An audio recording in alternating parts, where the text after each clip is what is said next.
朋友好啊，歡迎嚟到我嘅頻道 Jessie and her Tarotland。唔好意思啊，4月份咧就遲咗先出片，因為其實都我諗如果有睇開我 channel 嘅朋友都知啦，我 relocate 咗去泰國啦。咁啊，泰國28號嗰日地震，其實地震完之後咧，唔係乜都唔使做嘅，其實都好忙。首先我哋就要清理間屋啦，清理完間屋之後，我哋又要等保險啦，等完保險又要等 surveyor 嚟 check 下間屋啦。搞咗好耐，搞足一個禮拜，咁而家先得閒可以即係錄片去做翻4月份嘅整體運程俾大家啦。咁啊，其實我就安全嘅，咁其實我都 experience 咗地震，但係好彩啦，我就唔喺 buildings 入邊啦，我喺一個空曠地方食飯啦。因為你睇我嗰日出咗 live 啊，就喺 on road 嗰度啦。咁其實都冇乜特別嘅，因為即係我係會感覺到有震感咯，但係都未到好驚。但係當我翻到屋企見到啲鄰居嗰陣時咧，就真係驚啊！啲鄰居就個個講到哇鬼乸咁恐怖啊！佢哋喺間 building 入邊，喺間屋入邊咧係搖得好緊要啦。咁見到佢哋啲嘢咧都難話，佢哋喺牆上面啲嘢都跌晒落嚟。咁其實我當刻都未知咩事㗎，因為我出咗街啊嘛。咁我翻到去嗰陣時都成3點幾。咁跟住翻到屋企咧，再睇下啦。咁我啲窗係震開晒，啲門係震開晒咯。咁就 touch wood，好彩咧，就冇啲嘢冇跌落嚟，亦都冇震爛啲乜嘢。總之間屋就有啲 crack，即係有啲裂痕咁樣樣咯。咁跟住其實嗰度好慘。跟住咧，我哋嗰日咧，全泰國啲人都要出晒去，喺大廈嘅都要出晒去啦。咁啊，要落翻去樓下度等啦。咁大概因為怕有 aftershock 㗎嘛，咁我哋都要等到 midnight 成12點，我哋先可以翻得上樓咯。其實中間期間佢可以俾我哋翻上樓執嘢，執完嘢要即刻落翻去咯。咁其實嗰日都搞咗，好似28號嗰晚都搞咗好耐，搞到我哋成2、3點，同埋都唔敢瞓，因為嗰晚係驚佢真係有餘震。咁所以我哋就真係覺得係安全咧，到真係要4月頭1、2號先真係覺得好似啲人先開始平息。咁同埋我見到咧，其實好多因為我嗰等 building 咧，其實好多係歐洲人啊，或者係其他地方，佢哋就冇 experience 過咩叫地震咯，所以其實佢哋個個都好驚。可能有一個 friend 啊，British 嚟啊嘛，咁佢就問我啊，你間屋有冇事啊？點啊？問我點，我就都冇乜嘢啦。咁佢就話佢好驚，因為佢話佢即係咁多年喺英國都未試過噶嘛。咁另外有一個以色列人咧，嗰陣時我就成日煲煙同佢一齊吹水。咁點樣喺咖啡室撞到佢嗰翻嚟嗰時，跟住話哇，佢喺一間屋入邊，佢同我講話好恐怖。佢話佢直頭咧，其實佢唔係住得高啊，佢住10幾樓，佢住喺我樓下嗰層。佢話佢震嗰陣時，直頭成個人要趴喺個地度咯，係喐唔到咯。咁但係住低層數嗰啲 friend 咧，咁佢哋就話就唔係好犀利嘅，但係住高層咧，15樓樓上嗰啲就話震得好緊要，佢啲震感係覺得係恐怖。咁啊，anyway 咧都過咗啦。咁而家測量師啊、surveyor 嗰啲全部嚟 check 過咗樓宇結構啊，嗰啲嘢都好安全。咁而家我 stay 喺泰國都會安全咯。咁而家就真係得閒就可以真係做翻個4月份嘅 general readings 俾大家。咁希望你哋見諒啦。咁啊真係遲咗一個禮拜，但係都真係唔好意思。好啦，咁我哋唔好浪費時間啦。咁亦都係啦，左至右啦，1、2、3。今日咧嗰啲係清一貓嚟嘅，清一色係貓貓塔羅。咁如果你哋揀啦，1、2、3啦，揀定我就開始啦。Hello，選擇1號牌嘅朋友，你哋好啊！咁我就揀咗第一副嘅就貓貓塔羅牌啦。呢一個咧就叫做Dreaming Cat Tarot。好啦，咁呢一個咧就係開始之前提大家咧，呢個只係一個 general reading 啦，就未必人人共鳴嘅，請接收你覺得啱嗰啲就 OK 啦。好，咁我哋睇下你4月份整體會遇到啲咩啦。咁首先第一張牌咧就叫做 The End of a Tough Cycle Approaches Full Moon in Capricorn。Another card 就係叫做 Walking Away。I'm walking away。好啦，塔羅牌方面咧就有個叫 Emperor 啦，呢一個係大牌嚟嘅 Major Arcana card 啦，係一個皇帝牌啦。跟住有一個叫做 Page of Swords 嘅正位，就劍隨從。跟住咧有個叫做 Four of Wands 就係權杖4嘅正位。呢度咧就有一個 Seven of Swords 嘅逆位啦，咁即係7劍逆位。嗱，其實都好簡單啦。You are walking away from something。咁其實我就睇呢個牌啦，亦都有個劍嘅 Page of Swords 喺度啦。其實咧，你係想斬斷一啲嘢，離開一個環境啦。其實呢一個係一個 stable environment 嚟嘅。咁所以我相信你嚟講咧，你而家呢個 situation 咧，可能係去到一個叫樽頸位啦，好難過啦。但係咧，唔緊要嘅。The end of a tough cycle is approaching，即係話你最難過嘅日子就將要完結啦，即係準備要完結啦，walking away 啦。咁其實咧，Emperor 其實都係一個有權威性嘅人物啦。咁 you are walking away from this person 咯。咁呢個人咧，可以係一個上司啦，又或者你屋企人入邊有權威嘅人啦。walking away 就係話，可能有時你會覺得而家你身處喺一個環境就係，for example，let's say for example 係你喺屋企，你俾一啲道德情緒勒索啊，有時就係因為好多長輩講嘅嘢，好似勒住你，令你唔可以做你想要做嘅嘢咁樣樣，又或者即係我嘅情況，我就會覺得係咁咯。如果你講話你係家庭方面係覺得唔開心嘅話，可能你係就係而家呢個 moment 係你嘅另一半啦，或者長輩啦，有一啲情緒勒索，令到你好想做一啲事，即係令你去唔放棄你想做嘅事咯。但係嚟到今個月咧，你都覺得忍夠啦。其實你就會覺得我唔應該去俾呢啲咁嘅道德嘅枷鎖去捆綁住自己，去放棄做自己開心嘅事。所以今個月咧，我係覺得見到你真係 walking away 咯，你會鼓起勇氣咧，你都會真係攤牌，你會同嗰個人講，你接受就接受，唔接受就放手，即係你唔接受你就走咯。你唔會係因為在佢哋嘅道德情緒嘅勒索而令你再放棄，你唔會再讓步咯。你會好清楚咁同呢個人講，你接受就接受，唔接受大家就算咗分手啦，或者辭工啦，又或者我都唔會理你嘅。I don't give a shit 啊！我真係自己做佢自己中意嘅嘢啦。同埋七劍咧，正位嗰陣時咧就係話有個 sneaky person 嚟偷你嘢啦，你唔知啦。反而咧你跌落嚟嘅時候，你更加清楚一路阻住自己去發展嘅係咩人，或者你以前係唔願意接受咯，因為好慘噶嘛。你一邊係親人，但係你又好似做唔到啲乜，咁你又唔可以去，即係咪就係道德情緒勒索嗰隻咯？你係知道咁，但係你又唔可以怨，又唔係點，因為你由細到大灌輸就係話我要聽你講，我要聽你講，我要就你，我先會係一個懂事嘅人，可能係咁樣，呢啲就係情緒勒索。但今個月咧，你就會覺得唔會啦，我唔會理咁多嘢啦。I don't give a shit，因為我嘅人生係我自己，That's my life，我唔需要因為任何嘢去影響到我去做定唔做自己想要嘅嘢啊嘛。咁所以我覺得咧，你今個月咧，你真係會好撇脱咁樣樣啊，斬咯，同埋 walking away 啦，因為你其實有一啲嘢係想做好耐，或者你已經唔止一次遇到呢啲咁嘅情況，就係因為基於某啲人、某啲事勒索，令你放棄咗一次又一次，放棄咗自己嘅機會。但係今次你就覺得 no 啦，我真係要為自己而活啦，因為而家世界已經都係立立亂啦，我都成日都係咁講，有時咧係需要為自己去活咯，唔係為人哋而活咯。人生只係得一次啊，用 You only live once，咁所以永遠都係處理咗自己先，satisfy 咗自己先，再好諗其他人咯。係啦，今個月嘅 message 咧就非常清楚啦，咁希望一號仔嘅朋友咧就鼓起勇氣啦，向前行多一步啦。咁啊，多謝今日大家嘅收睇啦，咁我哋下次見。如果你中意 like 嘅話，可以如果你中意個 reading，所以 like、share 同 subscribe 啦。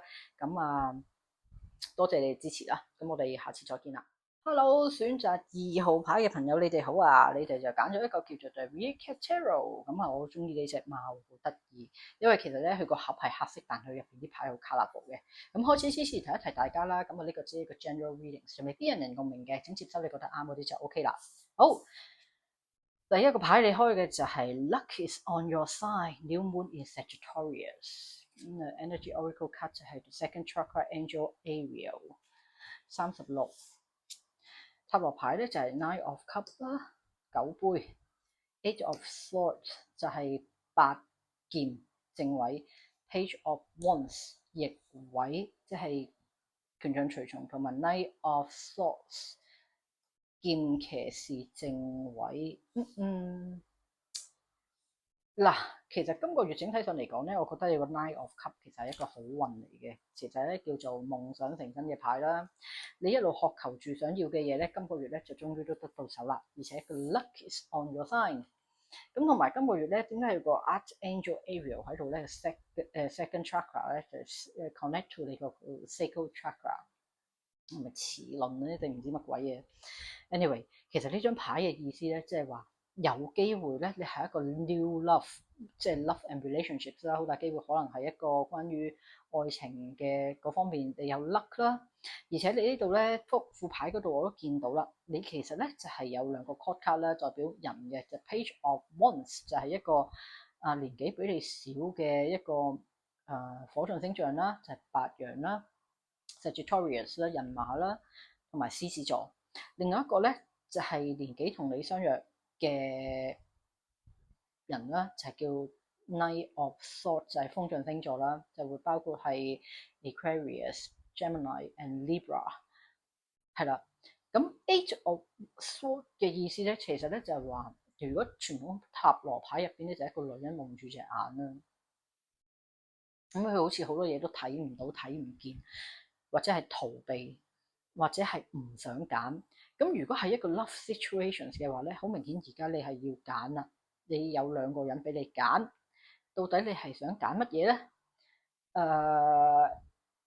夢想成真喎，會唔會話因為其實你自己心入邊有一個好想要嘅人啦，你就覺得自己好似高攀唔起去嗰隻啦。但係同一時間咧，有一個人咧就唔係你心入邊嗰個嚟嘅，佢係對你好好嘅，你講乜就乜嘅。但係其實你深知道你要嘅並唔係呢個人咯，你係想要另外一個人，即係 A 同 B 出現，其實你係想要 A，你唔係想要 B。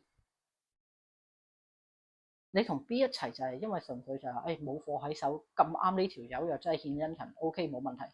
但其實你好清楚，你知道你想要嘅係 B，但 base on 你即係可能係因為你自己心入邊有啲問題，你係覺得自己係有少少跟唔上去嘅腳步啦。總之可能係自卑嘅問題啦。你覺得你同我一齊襯佢唔起，但係今個月咧你就唔會噶啦。我係覺得咧，你反而係。今個月咧，反而係你冇想象過嗰個人咧，竟然會過嚟揾你，主動過嚟揾你，去 approach 你。你亦都可以喺佢身上覺到，其實你係有希望咯。即係其實佢並不是對你冇意思咯，只係可能你自己有太多嘅藉口，係覺得佢對你唔好，或者你跟唔上。其實因為只係你嘅自信心問題，係你覺得唔得嘅啫。其實呢個人可能對你都有意思嘅。咁如果4月咧，你真係遇到咁嘅情況嘅話咧，你好明顯你會一腳踢開嗰位 B 啦，就係一個年紀比你少啊，會同你獻殷勤嘅火象星座，太陽、月亮上升星座係白羊座嘅人咯。你就會揀一個年紀相若嘅風象星座嘅人咯。咁同埋你係夢想成真，其實因為我覺得你係想同呢個人一齊，不過你冇貨喺手，你見呢條友喺度嘅，你咪玩下咯。其實8就係話，其實你自己可能內心入邊一路都知道，你亦都默許自己係咁樣去玩吊住先。其實你對呢個人係唔公平嘅，你覺得咯。但係喺愛情嘅世界入邊咧，冇話公平唔公平嘅，亦都冇話咩遲嚟咩先到先埋舟啊，遲嚟先，即係緣分嘅嘢你冇得講啊。有時瘋狂嘅人係佢唔會理你嘅反應嘅，佢會繼續做佢自己想做嘅嘢，就好似你未必真係太中意佢，佢溝緊你嘅時候，佢乜嘢都會做咯嘅意思咯。咁所以其實我又覺得唔需要太內疚咯。其實你自己一路都知道，又覺得好似對佢唔住，唔好意思。咁但係其實冇，你要同一個人相處去生活去拍拖，你真係講 feeling 㗎嘛。你唔可以因為即係恩情而同一個人一齊咯，咁樣樣咯。咁所以你今個月咧就應該係你心入邊一路想夢想要同嗰個人一齊，嗰個人係會嚟揾你嘅，係啦。咁你係夢想成真嘅，你真係可以同呢個人一齊。但係之後好唔好就要睇下你哋自己點去經營一段感情，係啦，就係咁樣樣咯。其實係要耐心經營㗎。所以如果你係感情遇到呢啲咁情況嘅話咧，恭喜你啦！咁你今個月咧，你真係夢想成真啦，一個你心儀嘅人，佢會嚟 approach 你啦。咁你今個月都係幸運啦，咁你亦都要把握呢個月，睇下你哋有冇辦法鎖死嘅。鎖唔死嘅話咧，我都唔知會點。咁你睇下鎖唔鎖得死嘅，鎖得死嘅話俾我聽咯。咁今日個 readings 大概係咁啦，2號牌嘅朋友係比較似感情問題多少少啦。如果你中意嘅話咧，可以 like share 同 subscribe 我嘅 channel 啦。咁多謝你收睇，我哋下次再見啦。Hello，3號牌嘅朋友，你哋好啊！你哋今日揀嘅咧就叫 Blooming Cat Tarot 啊，其實我都幾中意，不過佢係比較黑暗咯，我覺得有啲圖畫。Anyway 唔緊要啦。咁開始之前提一提大家啦，呢個只係一個 general reading，未必人人共鳴嘅，請接收你覺得啱嗰啲就 OK 啦。我哋 start with 你嘅 Moonology，咁有一個牌咧就叫做 New Start is Coming。跟住有一副牌咧，就叫做 Angel of Balance， 缺乏平衡嘅。塔羅牌方面咧，有一個 Three of Cups 啦，三個聖杯，聖杯三啦，正位；Ten of Pentacles 正位啦；Seven of Pentacles 逆位啦；and Virgo。呢張卡好特別㗎，你可以睇一睇啊。咁其實呢個牌咧係有啲星座卡啦，就係話嗱，可能你咧或者你今個月會接觸到一個人咧，就係屬於一個 Virgo 嘅處女座嘅人啦。又或者你今個月如果係一個唔係有一個 New Start is Coming 嘅話咧，could be喺一個 Virgo 嘅 month 入邊啊，就係 August 23至到9月22嘅時候會發生呢一個新嘅beginning 啊。咁呢個 beginning 係乜嘢咧？Could be new job 啊，relocation 啊，或者係a new relationships 啊，anything。咁其實咧好得意啊！呢張卡你有好多解法嘅，可以解就係一個 time period 啦，你將要發生嘅事會係幾時啦，或者你將會遇到嗰個咩人啦 Virgo 啦，又或者你自己暗示呢一副牌抽呢副牌嘅人係咩人啦，就係 Virgo 啦。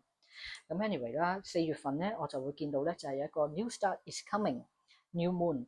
個 New Start can be 係由8月先開始，可能你而家呢一刻咧就係你知道你想要做啲乜嘢去籌備，4月你就開始去籌備發生嘅 New Start 就係8月啦。可能你自己會籌備，例如結婚都係一個籌備嚟嘅，你都要用半年時間去揀啦，去搞啦。或者你有一個 new project，金錢上嘅 new project，買樓或者任何嘢你都係要 planning。咁所以咧4月份嚟講咧，你係 prepare for the new start 咁樣咯，係 preparing，即係你會準備咯。而呢副牌嗰度咧，我會見到咧，其實係 Angel of Balance 啦，就係話你努力工作之餘咧，都要提一提計翻自己 balance 係好緊要，你要識得平衡翻幾多時間係工作，同埋係要平衡翻情緒啦，各方面啦。咁其實我見到4月份咧，你都係應該係話 make 咗個 decision，決定去做某件事就開始 start preparing，你係好開心嘅。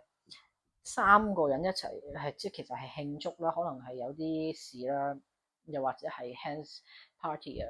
如果你結婚嘅時候，即係 pre-wedding 就係 hands party。咁其實咧，我見到你今個月嚟講咧係好開心嘅。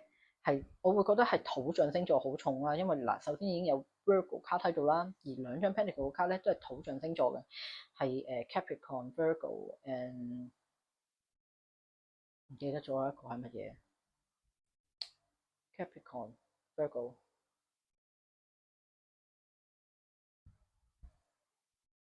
係咯，講住呢兩個應該大概都係咁。anyway 啦，嗱，其實咧，我覺得你今個月嚟講咧，會係應該攞到一筆錢，或者準備有一筆錢嚟緊咧，就去 prepare something new start is coming， 係一筆錢。呢一筆錢咧就唔多似係遺產嚟嘅，你係突然間有一筆錢，咁你就好開心。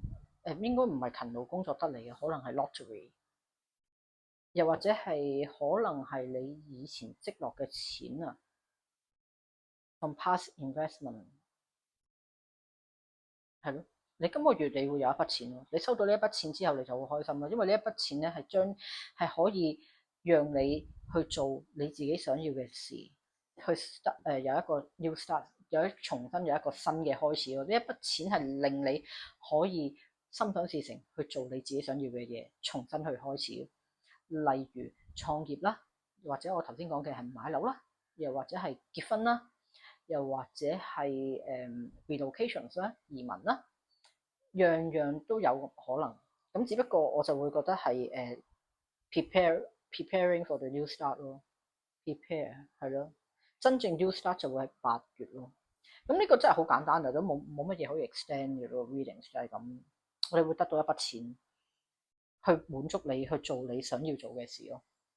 咁就恭喜你啦，解決咗金錢嘅煩惱啦。因為其實可能你過往係做唔到 start 唔到，係因為有筆錢係 lock 住咗。你而家筆錢咧係可以 release 翻出嚟，你好開心咯。